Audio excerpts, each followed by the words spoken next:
அப்படி இருக்கிற ஒரு டைம்ல வந்து உங்க எல்லாருக்குமே தெரியும் என் மேல இந்த ரெட் கார்ட்லாம் போடுற மாதிரி ஒரு சிச்சுவேஷன் வந்தது. அந்த ஒரு டைம்ல வந்து நிறைய ப்ரொடியூசர்ஸ் எல்லாருமே பயந்தாங்க. இவரை வச்சு படம் பண்ணணுமா, எதுக்கு, தேவையா, ஏதாவது பிரச்சனை வந்துட போகுது அப்படின்னு.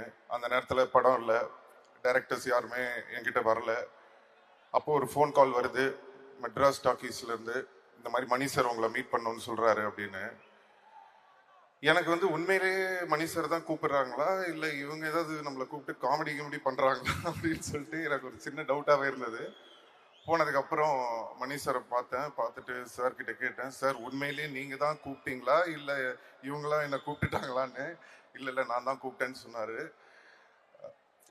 எனக்கு என்னன்னா, அந்த நேரத்தில் யாருமே என்னை வச்சு படம் பண்றதுக்கு எல்லாருமே பயப்படும் போது பயப்படாம தைரியமா இந்த பையனை நம்பி நம்ம இந்த படத்துல எடுக்கலான்னு ஒரு நம்பிக்கை வச்சு என்ன கூப்பிட்டீங்களா சார், என்னைக்கும் மறக்க மாட்டேன் நான். Mani sir, thank you so much sir.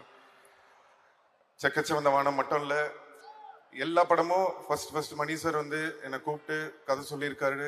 பொன்னியின் செல்வனுக்கும் கூப்பிட்டாரு. ஒரு சில விஷயங்களால என்னால் பண்ண முடியல. அதுக்கப்புறம் தக் லைஃப்லையும் கூப்பிட்டு ஃபர்ஸ்ட் மணி சார் கூப்பிட்டாரு. அப்பவும் என்னால் ஒரு கெட்டப் ப்ராப்ளம் இருந்ததுனால பண்ண முடியாமல் இருந்தது. பட் அகெயின் திரும்பவும் அந்த ஆப்பர்ச்சுனிட்டி வந்தது. அதுவும் சாதாரணமாக வரல, கமல் சாரோட சேர்ந்து இவ்வளோ பெரிய படத்தில் இந்த ஆப்பர்ச்சுனிட்டி வந்தது.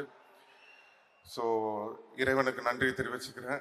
அண்ட் மணி சார் வந்து எனக்கு ரொம்ப ஸ்பெஷல். என்னோட காட்ஃபாதர் மட்டும் இல்லை, எனக்கு ஒரு குரு மாதிரி. Thank you sir.